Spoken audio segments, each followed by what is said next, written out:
it's your Afro-Flurt Nocturnus Libertus, and welcome to Wednesday's session. Today's topic is gender roles and the destruction of productivity.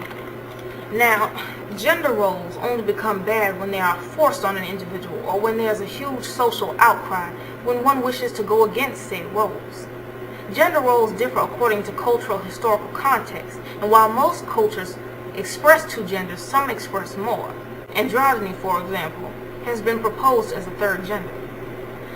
Now, most people see gender roles as something that is necessary to keep societal balance, but they are more concerned with that fear than reality.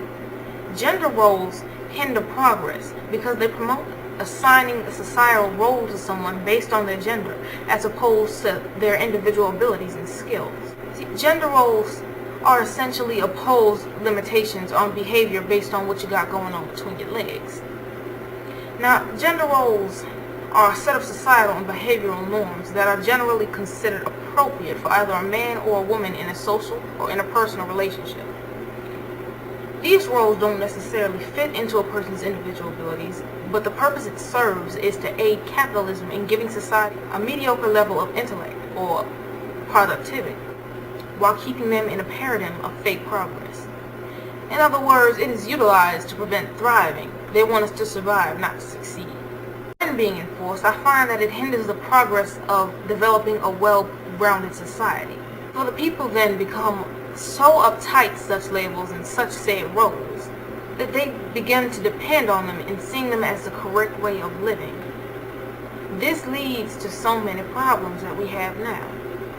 Ever since this has become common knowledge, there have been traditionalists, the people who want to instill outdated values into the world, that say people who don't embrace these roles are fighting their nature. But my argument against that would be for them to consider different roles that exist within other societies and civilizations.